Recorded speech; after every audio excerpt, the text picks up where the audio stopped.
Governor గారి ప్రసంగంలో ఈరోజు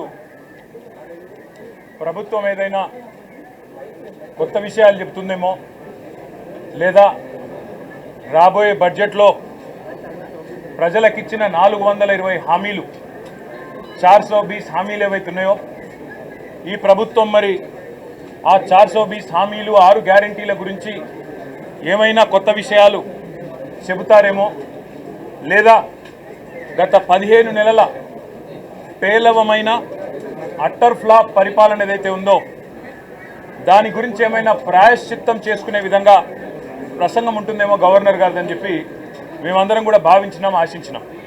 కానీ ఇది గవర్నర్ గారి ప్రసంగం లాగా లేదు.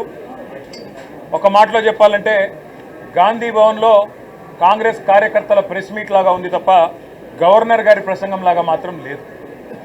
పాపం పెద్ద ఆయన గవర్నర్ గారి నోటెంబడ కూడా చాలా అబద్ధాలు, ఒకటి కాదు రెండు కాదు, ఎన్నో అబద్ధాలు, ఎన్నో అర్ధసత్యాలు, ఎన్నో అసత్యాలు కూడా పాపం వారి నోటెంబడ కూడా పలకాల్సి రావడం మేము కూడా బాధపడతా ఉన్నాం. కాంగ్రెస్ సర్కారు యొక్క ఘోర వైఫల్యం వల్ల ఈరోజు రాష్ట్రంలో రైతాంగం ఆందోళనలో ఉంది. ఎక్కడికక్కడ పంటలు ఎండిపోతున్నాయి. రైతులు ఇప్పటికే 480 పైచిలకు మంది రైతులు ఆత్మహత్య చేసుకున్నారు. వాళ్లకు కనీసం ఒక్క మాట, వాళ్లకు సాంత్వన చేకూర్చే మాట, వాళ్లకు ఉపశమనాన్ని ఇచ్చే మాట, వాళ్ళకు భరోసానిచ్చే ఒక్క మాటనన్నా గవర్నర్ నోటెంబడి వస్తుందేమో. పంటలు ఎండిపోకుండా కాపాడుతాం, నీళ్ళు ఇస్తాం, బుద్ధి తెచ్చుకున్నాం, ఇకనైనా బుద్ధితో మెదులుతామని చెప్పి ఒక్క మాటన్నా చెప్తారేమో అనుకున్నాం. ఒక్క మాట కూడా వారి నోటెంబడ రాలేదు.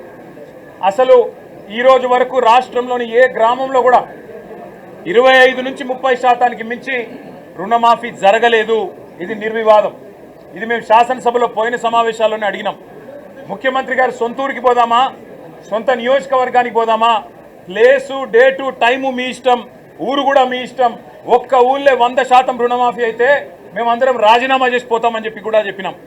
కానీ మళ్ళీ ఈరోజు గవర్నర్ గారి నోటెంబడ రుణమాఫీ అయిపోయింది, లక్షలాది మంది రైతులు సంతోషంగా ఉన్నారు అని చెప్పి అబద్ధాలు చెప్పించి గవర్నర్ గారి స్థాయిని కూడా దిగజార్చి ఈ కాంగ్రెస్ ప్రభుత్వం మళ్ళొక్కసారి తన భ్రష్టత్వాన్ని, తన నీచత్వాన్ని బయటపెట్టుకుంది. పెట్టుబడి సాయం అందని రైతులు రుణమాఫీ కాక, పెట్టుబడి సాయం జరగక, కేసీఆర్ గారి టైంలో ఉండే రైతు బంధును కూడా కనీసం అమలు చేసే పరిస్థితి లేక ఆగమాగమైపోతుంటే ఇవాళ రైతు బంధు మొత్తం అందింది. అది మాత్రమే కాకుండా రైతు కూలీలకు కూడా సాయం చేస్తున్నామని చెప్పి గవర్నర్ గారి నోటెంబడ ఇవాళ అబద్ధాలు చెప్పించడం అంటే గవర్నర్ గారికి కూడా అవమానం. ఇది వారు కూడా గుర్తించాలని చెప్పి కూడా మేము కోరుతా ఉన్నాం. సాగునీటి సంక్షోభం రోజు రోజుకు తీవ్రమవుతా ఉంది. కేవలం కేసీఆర్ గారి మీద గుడ్డి ద్వేషంతో, మా పార్టీ మీద గుడ్డి కోపంతో అక్కడ మేడిగడ్డను రిపేర్ చేయకుండా 15 నెలలు ఎండబెట్టడం వల్ల ఇవాళ మొత్తం గోదావరి పరివాహక ప్రాంతంలో ఎండిపోతున్న ప్రతి ఎకరా పంటకు బాధ్యత తీసుకోవాల్సింది రేవంత్ రెడ్డి అనే ఈ ముఖ్యమంత్రి. రేవంత్ రెడ్డి అనే చేతగాని ముఖ్యమంత్రి వల్ల ఈరోజు రాష్ట్రంలో లక్షలాది ఎకరాల్లో పంటలు ఎండిపోతుంటే, ఆ పంట ఎండిపోయి అవస్థలు పడుతున్న రైతులు, తమ పొలాన్ని నిప్పు పెట్టుకుంటున్న రైతులు, తమ పొలంలో ఇలా గొర్రెలను మేకలను మేపుతున్న రైతులు వాళ్ళు ఎదురు చూసిండ్రు గవర్నర్ గారి ప్రసంగం నుంచి. ఒక్క మాటన్న వస్తుందేమో, మేము పంటలను ఎండిపోకుండా కాపాడుతాం, మేమున్నాం, ఈ ప్రభుత్వం భరోసా ఇస్తున్నది, మీకు రిపేర్ చేస్తాం మేడిగడ్డను, ఇన్ని రోజులు కేసీఆర్ గారి మీద గుడ్డి కోపంతో తప్పు చేసినాం అని ప్రాయశ్చిత్తం చేసుకుంటారు అనుకున్నాం. ఆ సోయి కూడా ఈ ప్రభుత్వానికి లేదు. కనీసం ఒక్క మాట మాత్రంగా కూడా ఎండుతున్న పంటలు, సాగునీటి సంక్షోభం, 480 మంది రైతుల ఆత్మహత్యలు, వాటి గురించి ఒక్క మాట కూడా మాట్లాడకపోవడం అంటే రేవంత్ రెడ్డి ప్రభుత్వం యొక్క ప్రాధాన్యతలు ఎట్లా ఉన్నాయో దీన్ని బట్టే అర్థం చేసుకోవచ్చు. ఇవాళ భారతదేశంలో బహుశా ఏ రాష్ట్ర సెక్రటేరియట్లో జరగని అత్యంత ఘోరమైన నీచమైన పరిస్థితి మన రాష్ట్ర సెక్రటేరియట్లో జరిగింది. 20% కమిషన్ ఇయ్యందే ఇక్కడ బిల్లులు వస్తలేవని చెప్పి కాంట్రాక్టర్లు ఆర్థిక శాఖ మంత్రి, ఉప ముఖ్యమంత్రి గారి ఛాంబర్ ముంగట ధర్నా చేసే పరిస్థితి రాష్ట్రంలో బహుశా ఎన్నడూ కూడా గతంలో లేదు. మరి భారతదేశంలో కూడా బహుశా ఎక్కడా లేదని నేను అనుకుంటా ఉన్నా. ఇవాళ 20% కమిషన్ తప్ప విజన్ లేని ప్రభుత్వం ఇది. ఈ విజన్ ఉంది, ఆ విజన్ ఉంది, ఏఐ, డేటా సైన్సెస్ అని పెద్ద పెద్ద మాటలు. విజన్ లేదు, మన్ను లేదు, కమిషన్ తప్ప. No vision, only commission, only 20% commission అనే విధంగా ఇవాళ ప్రభుత్వాన్ని నడుపుతూ ఢిల్లీకి మూటలు పంపుతూ ఇక్కడ చిన్న కాంట్రాక్టర్లను సర్పంచ్లను చిన్న చిన్న వ్యక్తులను వేధించి చివరికి ఓవర్సీస్ స్కాలర్షిప్లు ఇవ్వకుండా గురుకులాల్లో తిండి పెట్టకుండా ఈరోజు పిల్లల్ని చంపుతున్న అరాచక ప్రభుత్వం రేవంత్ రెడ్డి ప్రభుత్వం, కాంగ్రెస్ ప్రభుత్వం. కనీసం గురుకులాల్లో ఉండే అధ్వాన్నమైన పరిస్థితుల గురించి ఒక్క మాట చెప్తారేమో అనుకున్నాం. దాని గురించి ఒక్క మాట లేదు. చనిపోయిన 83 మంది పిల్లలకు కనీసం ఒక మాట సానుభూతి చెప్పి సంతాపం చెప్తారేమో అనుకున్నాం. ఒక్క మాట కూడా వారి గురించి ప్రస్తావన లేదు. అదే మాదిరిగా ఇంకా విచిత్రం, 10 ఏళ్లలో కేసీఆర్ గారి ప్రభుత్వం ఆనాడు 4,17,000 కోట్ల అప్పు చేస్తే 4,17,000 కోట్ల అప్పు చేస్తే అంటే సంవత్సరానికి 41,000 కోట్ల అప్పు చేస్తే అప్పులు అని గుండె బాదుకున్న కాంగ్రెస్ సన్నాసులు ఇవాళ ఒక్క సంవత్సరంలో 1,62,000 కోట్ల అప్పులు తెచ్చిన విషయం ఒక మాట చెప్తారేమో అనుకున్నాం. సరే, కేసీఆర్ ప్రభుత్వం కొత్తగా ఏర్పడ్డ తెలంగాణకు ఒక బలమైన పునాది వేయాలని బ్రహ్మాండమైన పథకాలు, రైతులకు వ్యవసాయానికి మాత్రమే 10 ఏళ్లలో కేసీఆర్ ప్రభుత్వం ఖర్చు పెట్టింది దాదాపు 4.5 లక్షల కోట్లు. రైతు బంధు రూపంలో 73,000 కోట్లు, రుణమాఫీ రూపంలో 28,000 కోట్లు, ఇరిగేషన్ ప్రాజెక్టుల రూపంలో, అదేవిధంగా వ్యవసాయ పనిముట్ల రూపంలో, మెకనైజేషన్ రూపంలో, డ్రిప్ రూపంలో, సబ్సిడీల రూపంలో, ఉచిత విద్యుత్ రూపంలో మొత్తం 4.5 లక్షల కోట్ల రూపాయలు తెలంగాణలోని 70 లక్షల మంది రైతులకు ఇవ్వడం వల్ల ఇవాళ భారతదేశంలో తెలంగాణ వరిధాన్యం ఉత్పత్తిలో నెంబర్ 1 అయ్యింది. కానీ ఇవాళ గవర్నర్ గారి ప్రసంగంలో ఏం చెప్పుకుంటున్నారు? భారతదేశంలోనట రేవంత్ రెడ్డి ఉద్దారకం వల్ల తెలంగాణ నెంబర్ 1 అయిందట వరిధాన్యం ఉత్పత్తిలో. ఏది సంవత్సరం 14 నెలల్లో నువ్వు పంటలు ఎండబెట్టడం వల్ల, రైతు బంధు ఇవ్వకపోవడం వల్ల, కరెంటు అస్తవ్యస్తం చేయడం వల్ల, రైతుల ఆత్మహత్యల వల్ల వరిధాన్యం ఉత్పత్తి పెరిగిందా? సిగ్గన్నా ఉండాలి మాట్లాడడానికి ప్రభుత్వానికి, కనీసం సోయన్నా ఉండాలి. ఇవాళ లక్షల ఎకరాల్లో పంటలు ఎండిపోతుంటే కనీసం ఓదార్చడానికి ఒక మంత్రి దిక్కులేడు, కనీసం ఒక కాంగ్రెస్ ఎమ్మెల్యే లేడు. ఊళ్ళల్లో పోతే కాంగ్రెస్ ఎమ్మెల్యేని తరిమి కొడుతున్నారు. ఏది రైతు బంధు, ఏది రుణమాఫీ, ఎక్కడ తెచ్చిండ్రు మీరంతా అని చెప్పి ఊళ్ళల్లో ఇవాళ తరిమి కొడుతున్న పరిస్థితులను దాచిపెట్టే ప్రయత్నం గవర్నర్ గారి ప్రసంగం ద్వారా చేసిన మాట.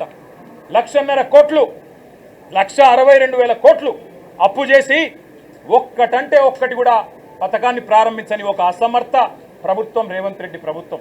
కేవలం కుంభకోణాలు, 20% కమిషన్లు, 30% ల్యాండ్ డీల్స్. నా మాట కాదు, కాంగ్రెస్ ఎమ్మెల్యేలు చెప్తా ఉన్నారు 30% కమిషన్ ఇస్తేనే మా మంత్రులు పనిచేస్తారు, 20% కమిషన్ ఇస్తేనే బిల్లులు వస్తాయి అని ఇవాళ స్వయంగా కాంగ్రెస్ ఎమ్మెల్యేల నోటంబడ వస్తున్న మాటలు, కాంట్రాక్టర్లు సెక్రటేరియట్లో ధర్నాలు చేస్తున్న పరిస్థితి. ఈ దుస్థితి గురించి గవర్నర్ గారు ఏమన్నా చెబుతారేమో. అవినీతి రహితంగా ప్రభుత్వాన్ని నడిపే ప్రయత్నం చేస్తాము, ఢిల్లీకి మూటలు పంపేదానిలో బిజీగా ఉన్నా, పదవులు కాపాడుకోవడం కోసం ఢిల్లీకి మూటలు తప్పకపోయినా కనీసం ఇకనైనా సర్దుకుంటాము, సరి చేసుకుంటామని ఒక్క మాట చెప్తారేమో అనుకున్నాం. దాని ప్రస్తావన లేదు. ఒక్క గ్యారంటీ లేకుండా, ఒక్క గ్యారంటీ అమలు చేయకుండా, 420 హామీల్లో కనీసం ఒక్క హామీ అమలు చేయకుండా, ఇవాళ ఒక్క కొత్త ప్రాజెక్టుకు ఇటుక కూడా పెట్టకుండా 1,62,000 కోట్ల అప్పు చేసినందుకు గవర్నర్ గారు ఏమైనా మందలిస్తారేమో రేవంత్ రెడ్డి గారిని అనుకుంటే, మరి అక్కడ కూడా గాంధీ భవన్లో ఒక కార్యకర్త చేసే ప్రసంగం లాగా ఇవాళ గవర్నర్ గారి ప్రసంగం సాగింది. ఒక మాటలో చెప్పాలంటే తెలంగాణలో మా పిల్లలకు అర్థమైంది నేను చెప్తే. ఈరోజు నిజానికి తెలంగాణలో ఉన్న పరిస్థితికి సావుడప్పు కొట్టాలి, కానీ పెళ్లిలో డీజే కొడతారు చూడు, ఆ డీజే కొట్టినట్టు ఈ ప్రసంగం డబ్బా కొడుతూ గవర్నర్ గారు ఇవాళ రేవంత్ రెడ్డి ప్రభుత్వం ఏదో ఉద్ధరించింది. ఏం ఉద్ధరించింది, ఎవరిని ఉద్ధరించింది? నేను ఒక్క మాట అడుగుతా ఉన్నా. దావోస్లో 1,79,000 కోట్ల ఇన్వెస్ట్మెంట్లు అని గవర్నర్ గారు నోటెంబడం మళ్ళొక్కసారి పచ్చి అబద్ధం చెప్పించారు. పోయిన సంవత్సరం మీరు చెప్పిన 40,000 కోట్లలో 40 పైసలు వచ్చినాయా? దమ్ముంటే రేపు ప్రభుత్వం శ్వేతపత్రం ప్రవేశపెట్టాలని చెప్పి మేము డిమాండ్ చేస్తా ఉన్నాం బడ్జెట్ సమావేశాల్లో. పోయిన సంవత్సరం జనవరి 2024లో మీరు చెప్పిన 40,000 కోట్ల పెట్టుబడులు దావోస్ నుంచి 40 పైసలన్నా వచ్చినాయా? దమ్ముంటే, ముఖ్యమంత్రికి చిత్తశుద్ధి ఉంటే ప్రవేశపెట్టండి శ్వేతపత్రం.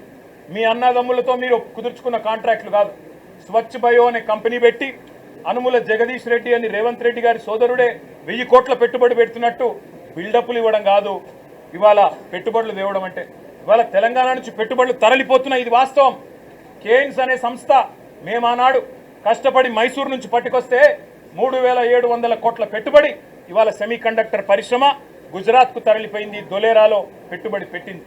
కార్నింగ్ అనే పరిశ్రమ 1000 కోట్ల పరిశ్రమ మేము ఆనాడు పట్టుకొస్తే ఈరోజు తమిళనాడుకు పోయింది ఆ పరిశ్రమ, చెన్నైలో పెడతా ఉన్నారు. అదేవిధంగా ప్రీమియం ఎనర్జీ అనే కంపెనీ 1700 కోట్ల పెట్టుబడి సోలార్ కంపెనీ ఇవాళ ఆంధ్రప్రదేశ్కి తరలిపోయింది. వాస్తవాలు ఇట్లా ఉంటే 1,79,000 కోట్ల పెట్టుబడులు, 1,79,000 కాదు కదా, 1,79,000 కోట్లు కాదు కదా. ఈ ప్రభుత్వం ఎంత అసమర్థ ప్రభుత్వం అంటే కొత్తగా ఒకరు కూడా పెట్టుబడి పెట్టడానికి ముందుకొచ్చే పరిస్థితి లేదు. వీళ్ళ ఆర్ఆర్ ట్యాక్సులు, వీళ్ళ కమిషన్లు, వీళ్ళ దాడికి తట్టుకోలేక నిర్మాణ రంగం కుదేలైపోయింది. రియల్ ఎస్టేట్ మొత్తం అస్తవ్యస్తం అయిపోయింది. ఇప్పటికే నిర్మాణ రంగం పూర్తి స్థాయిలో పడిపోయిన పరిస్థితి. ఇంకోవైపు ప్రభుత్వమే స్వయంగా చెప్తా ఉంది ఇప్పటి వరకు తమ ఫిస్కల్ టార్గెట్లు రీచ్ కావడం లేదని బడ్జెట్లో కూడా చెప్తారని అనుకుంటా ఉన్నాం.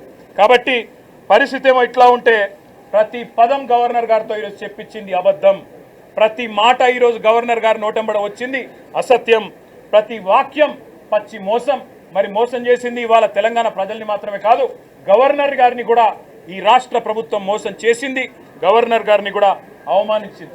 ఇంకొక మాటలో చెప్పాలి అంటే దశ దిశ ఏదీ లేని కేవలం ఒక డబ్బాలో గులకరాళ్ళే చూపితే ఎట్లా అయితే సౌండ్ వస్తుందో అట్లాంటి అది పరిస్థితి తప్ప ఇంకొక మాట కూడా లేదు. ఇంకా దారుణమైన మాట, బీసీలను కులగణన పేరుతో వంచి అవమానించి, ఈ మాట మేమనలేదు, ఒక కాంగ్రెస్ ఎమ్మెల్సీ గారంటే ఆయనను కూడా సస్పెండ్ చేసి పారేసినారు. మీరు ఎట్లా తగ్గిస్తారయ్యా? కేసీఆర్ గారి ప్రభుత్వం ఉన్నప్పుడు సమగ్ర కుటుంబ సర్వేలో ఆనాడు 56% ఉన్న బీసీలు ఈరోజు 46 ఎట్లయితారని చెప్పి ఒక ఎమ్మెల్సీ గారు అడిగితే ఆయనను తీసుకుపోయి పార్టీలను సస్పెండ్ చేస్తారు. ఇవాళ మేమనడం కాదు కదా, రాష్ట్రంలో ఒక్క బీసీ సంక్షేమ సంఘం మీ లెక్కలు కరెక్ట్ అంటుందా? ఒక్క బీసీ బిడ్డ మీ లెక్కతో ఏకీభవిస్తున్నాడా? అదేవిధంగా మీ ఎమ్మెల్సీలు మీ ఎమ్మెల్యేలైనా కనీసం వాళ్ళైనా ఏకీభవించే పరిస్థితుందా? ఇవాళ కులగణన పేరుతో బీసీలను వంచి వాళ్ళను కూడా మోసం చేసి వాళ్ళ సంఖ్య కూడా తగ్గించి వాళ్ళను ఉద్ధరించినట్టు సోషల్ జస్టిస్ అని ఇవాళ గవర్నర్ గారి నోటెంబడ అబద్ధాలు చెప్పడం అంటే నిజంగా కూడా సిగ్గుచేటు. అదేవిధంగా కాంగ్రెస్ తల్లిని తీసుకొచ్చి రుద్ది, కాంగ్రెస్ తల్లిని సెక్రటేరియట్లో పెట్టి, రాహుల్ గాంధీ తండ్రిని సెక్రటేరియట్ ముందు పెట్టి అదేదో గొప్ప పని చేసినట్టు, తెలంగాణకు వాళ్ళేదో ఉద్ధరించినట్టు సిగ్గు లేకుండా మాట్లాడుతున్న ఈ ప్రభుత్వానికి మేము చెప్పేది ఒకటే, కాంగ్రెస్ తల్లిని రాహుల్ గాంధీ తండ్రిని మంచిగా భద్రంగా ప్యాక్ చేసి గాంధీ భవన్ పంపిస్తాం 3 ఏళ్ల తర్వాత, తప్పకుండా ఎక్కడ పెట్టుకోవాలో అక్కడ పెట్టుకోండి అని చెప్పి కూడా తెలియజేస్తూ, గవర్నర్ గారి ప్రసంగం ఈరోజు పూర్తి స్థాయిలో ప్రజలను వంచడమే కాకుండా, ప్రజలను మోసం చేయడమే కాకుండా గవర్నర్ గారి ప్రతిష్టను కూడా తగ్గించిందనే మాట కూడా నేను మీకు తెలియజేస్తా ఉన్నా. Thank you.